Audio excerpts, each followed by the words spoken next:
I've been thinking about something that bothers everyone. It bothers me. It probably bothers you too, especially if you already have some gray hairs or if you've noticed that Christmas seems to come around every 3 weeks. When you were a child, a summer afternoon lasted forever. It was an eternity. You'd go out, catch a frog, build a fort, fight a war, make peace, and come back home. And it was still only 2 in the afternoon. But now you blink and you're 30. You blink again and you're already 50. A year feels like a month. A month feels like a minute. Why does this happen? Is it just an illusion? Is it because you're busy? Or is there something deeper, something fundamental in the workings of the universe and in the machinery inside your head that dictates this acceleration? Most people will say it's biology. They talk about metabolism or dopamine.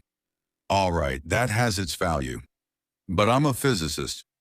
I look at the world and I see atoms. I see energy. I see information. And when you look at this problem, the problem of time speeding up through the lens of physics, you find something quite disturbing. You discover that your perception of time is closely linked to the most melancholic law of the universe, entropy, the tendency of things to move from order to chaos. But there's a twist, and it's strange. The reason why time speeds up isn't because your brain is deteriorating. It's because it's getting too good at what it does. You're becoming efficient. You're becoming more automatic, becoming orderly. And in the eyes of physics, order is fast. Disorder, chaos, novelty, that's what's slow. That's what's rich. So I want to take you on a little journey. Let's examine the atoms vibrating inside your memory. Let's slice the salami of space-time. And let's try to understand why the years are slipping through your fingers like water. And who knows, just maybe, how to grab the faucet and turn it a little tighter. This isn't just about longing. It's about how reality works. We have this intuition that time is constant, like a river that flows at the same speed for everyone, everywhere. We think there's a giant clock on the wall of the universe keeping the beat. Tick-tock, tick-tock. 1 second for the baby, 1 second for the old man. But nature doesn't work like that. Nature is much more absurd. We learned a long time ago, thanks to Einstein, that time is malleable. It stretches and compresses. But we're not talking about rockets moving near the speed of light. Today, the subject is something much closer to us. We're talking about psychological time, which follows rules surprisingly similar to the laws of thermodynamics. To understand why time flies, we first need to ask, how do we know that time is passing? Imagine that you're in a room, a completely white, empty room with no clock, no windows, and you're paralyzed. You can't move. Nothing changes. The air doesn't circulate. The light doesn't flicker. Does time pass? You might say, of course it passes. But how would you measure that? If state A is exactly the same as state B, there's no distinction at all. In physics, we measure time by change. We measure it by the rearrangement of matter. If you have a tank of water that's completely still, well, the atoms are never still. They're always vibrating. But let's say that on a macroscopic level, nothing is changing. It's boring. There's no story to record. Now put a drop of ink in that water. What happens? The ink expands, swirls, and creates intricate and beautiful clouds. It changes from one state, ink here, water there, to a state of total mixture.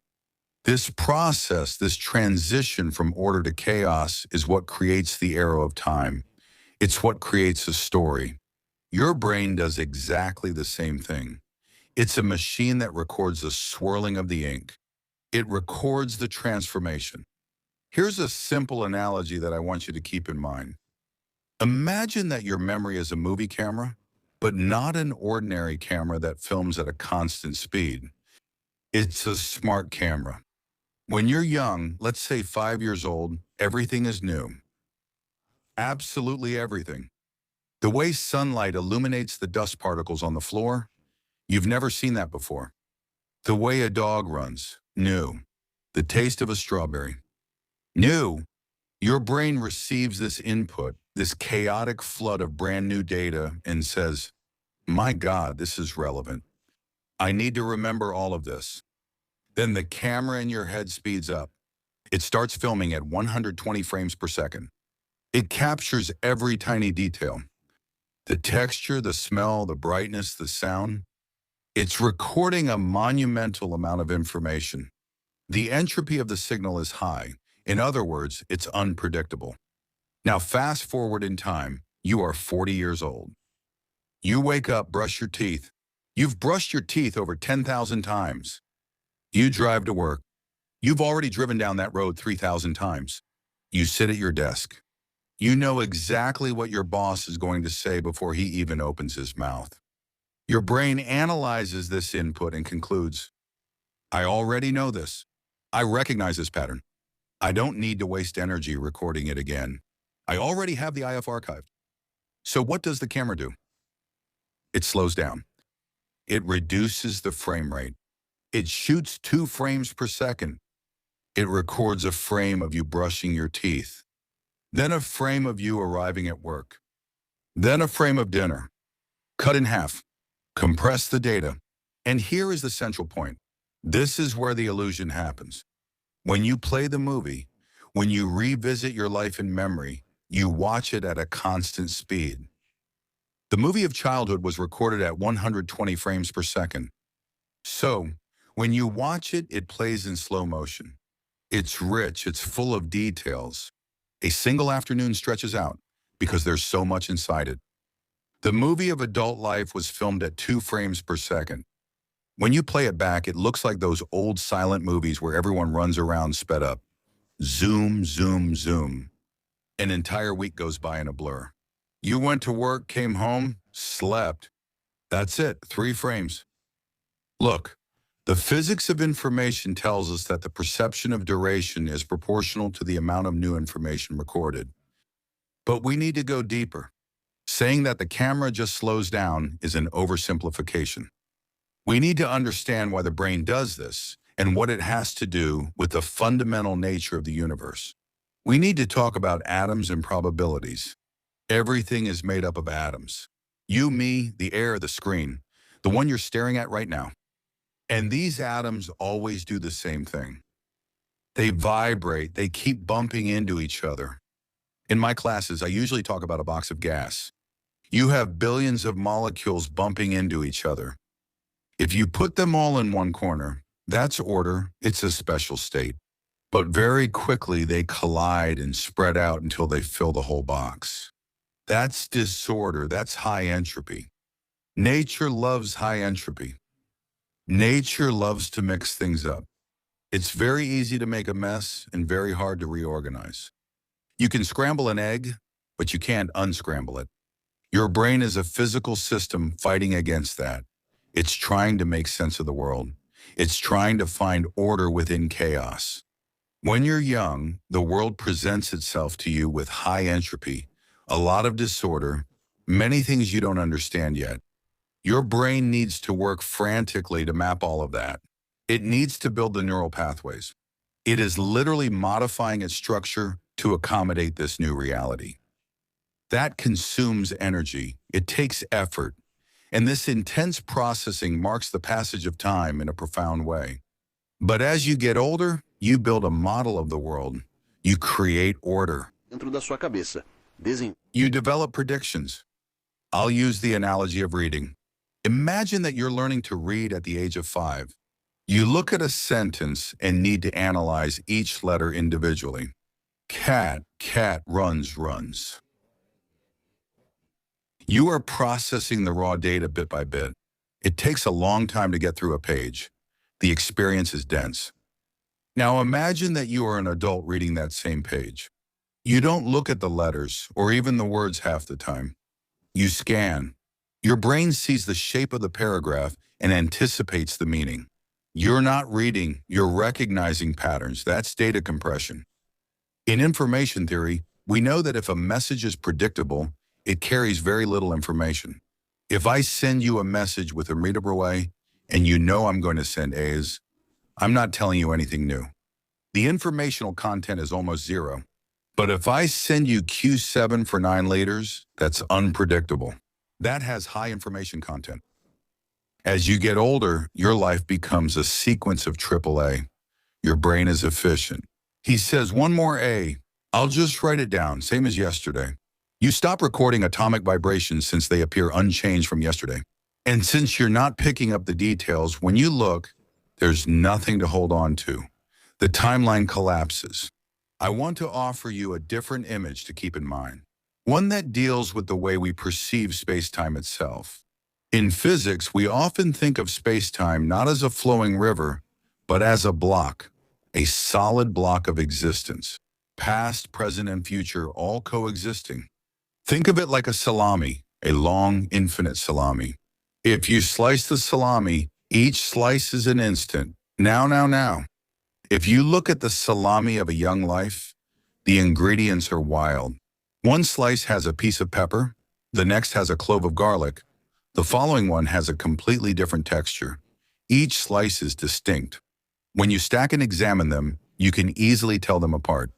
Ah, this is the slice where I fell off my bike, and this is the slice where I tasted ice cream for the first time.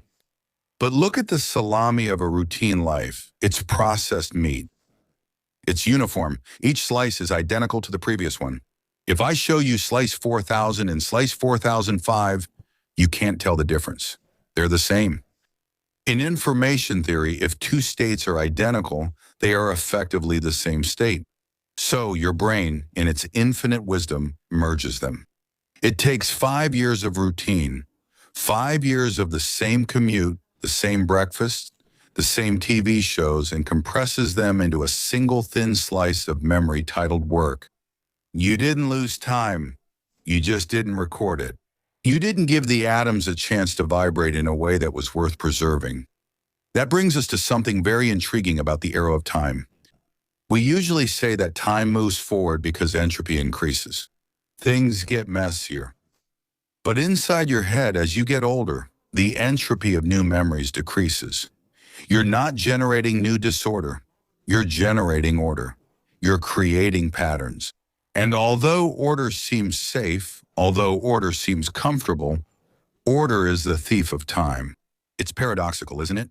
We spend our whole lives trying to get organized. We try to structure our lives, stabilize our careers, create a routine so we don't get stressed. We try to reduce chaos, but by reducing chaos, by eliminating unpredictability, we're pressing the fast-forward button on our own lives. We're polishing the texture of reality until it gets so smooth that it slips past us without any friction. Friction. That's a good word for it. When you're young, life has friction. You don't know what you're doing. You're stumbling over things, making mistakes, going through embarrassing situations, feeling excitement.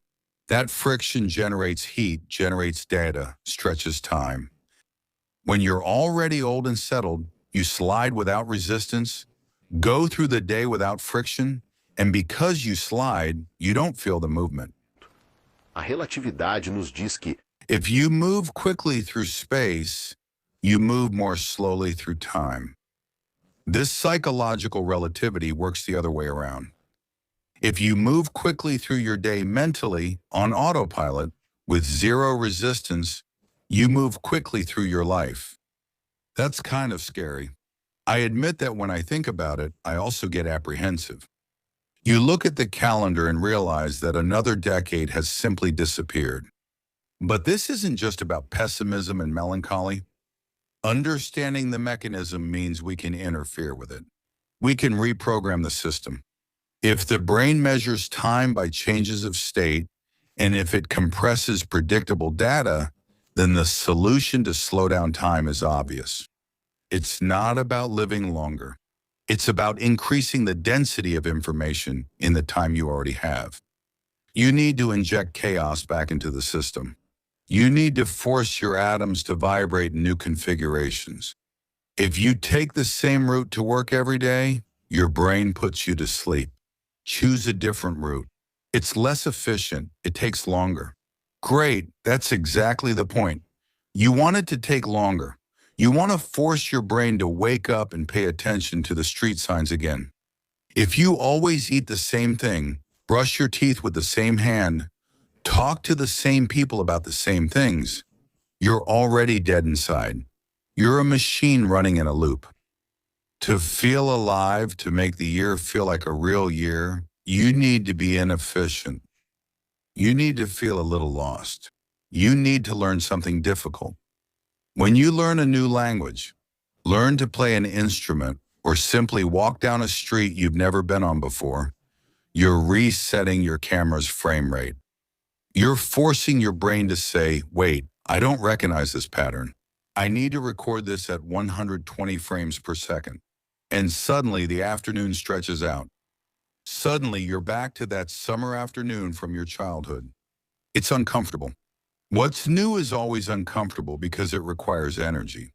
It raises the metabolic heat in your brain. But that heat is the feeling of being alive. The universe will end in heat death. It will end in maximum entropy, where everything will be at the same temperature and nothing interesting will ever happen again. That's the fate of the cosmos. But you don't have to let that be the fate of your mind before your body actually stops. You have a choice. You can let the entropy of your existence settle into a dull gray uniformity, where the years disappear in the blink of an eye, or you can stir the pot. You can add energy. You can create new arrangements, new patterns, new slices of the salami that are distinct and full of flavor. It turns out that the secret to a long life, a life that feels long, isn't just in the number of breaths you take. It's in the times when something new takes your breath away. It's in refusing to let the atoms settle. So, here's my challenge for you. Don't let tomorrow be a copy and paste of today. Don't let your brain compress your life into a single frame. Go outside and make some noise. Shake up the atoms, confuse your own circuits. Because if you don't do that, you'll blink and the show will be over. It's a fantastic, insane place full of complexity. It's full of layers upon layers of mystery. And the greatest tragedy is going through it with your eyes closed because you think you've seen it all before.